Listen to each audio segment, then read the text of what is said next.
Hi guys, and welcome back to my channel, Blue Nose Trading. My name is Tori Solis, and today I'm going to be doing a series review of some work I made with the Creative Arts Center mystery clay that I threw a couple weeks back. I did a lot of glaze testing. I glazed all of these in my own kiln with the glaze that I made myself.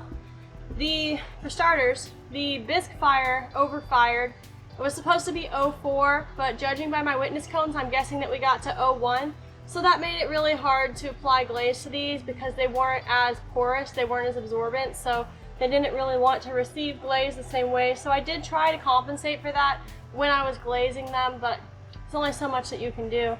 And then second, the glaze fire also overfired. I had a cone 6 cone in the kiln sitter, and I ended up around what I think to be about cone 8 or a very hot cone 7 based off of the witness cones when I opened up the kiln.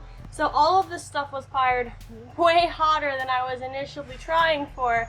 So the glaze results might vary depending on if I can get these glazes to fire at cone 6 like they were supposed to. Also, in addition to the Creative Arts Mystery Center glaze or clay body that I was throwing with, I did throw in a couple old pieces just as test tiles. So we'll go over those two. I'll have a picture of the test tiles at the end of this video, and if you want any of these glaze recipes, please feel free to reach out to me. I will send them to you. I am not greedy. Most of them came out of the John Britt Mastering Cone 6 Glazes book. So let's get to the review of this set of work.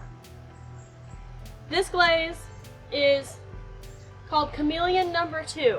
It didn't have a picture of what it was going to look like, and I was honestly expecting green. And I got mustard yellow, which is fine, I guess. I put a little bit of oatmeal around the rim. These are unglazed on the inside because they're planter pots.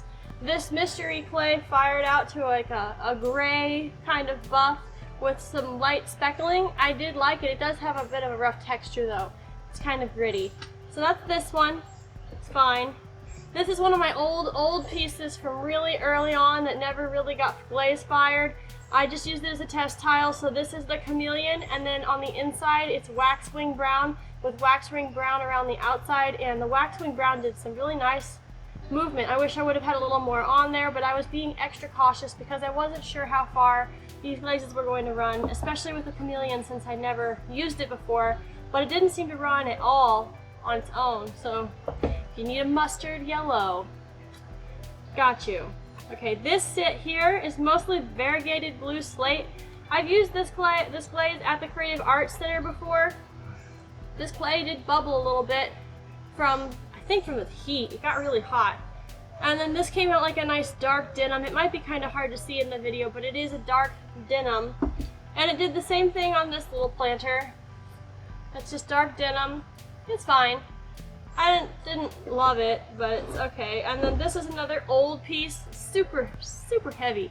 And this one is the variegated blue slate with the oatmeal, my mouse brown oatmeal all around, and on the inside, heavy, like a toothbrush holder or something. Moving on, this is Patina Green. This is another glaze that I used at the Creative Arts Center, and I enjoyed it, but this does not feel the same. I think a lot of the reason for the results that I'm getting here are the clay body is a little bit darker than what I was using before, so I think that's most of it. And then this one, also Patina Green. I had to brush these glazes on instead of dipping them. I used a lot of CNC gum to make them thicker. They're fine. This is an old piece. This one was oatmeal and Patina Green. Yeah, I think that's what it was. It didn't really turn out super great, not super impressed. I'm looking for brighter colors, and these are really natural. These are the Underglasses. I didn't have a clear glaze because I haven't gotten around to making that yet, and since it fired so hot and didn't have a clear glaze, I lost most of the color. The cactuses still look pretty cool, but the red pretty much completely washed out, and the green got really dark. And I don't like this at all. This is what happens when you're bored. You make bad pieces and bad decisions. Moving on to the next set here. This is Carmen's Turquoise. It behaved beautifully.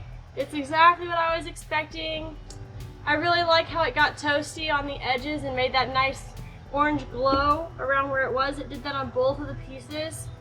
Displays pretty much behaves exactly how I expected it to. Very satisfied with those. These have to be my favorite from this set. If I was gonna keep one, it'd probably be this one. I don't know if I'm gonna keep one or not. And then this is one of the old pieces. This is waxwing brown over gloss black, just to kind of see what would happen, and it pretty much worked out exactly how I expected it to.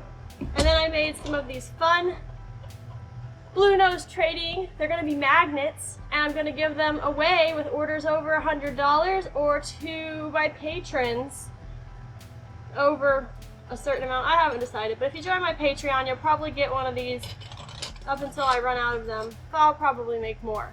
So that's everything from this series. I am going to sell most of the stuff off at the market, so it should be gone by the time this video comes out, unless it's so ugly that nobody wants it, which is possible.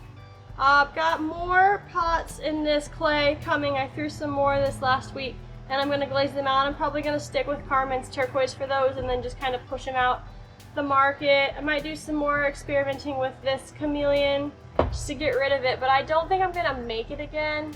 It's not really a favorite for me. So if you want to see a weekly art video, you can subscribe to this channel, Blue Nose Trading. If you'd like to gain early access to all my videos and help to support the channel and maybe even get a fun magnet for your fridge, you can find me at patreon.com/bluenosetrading.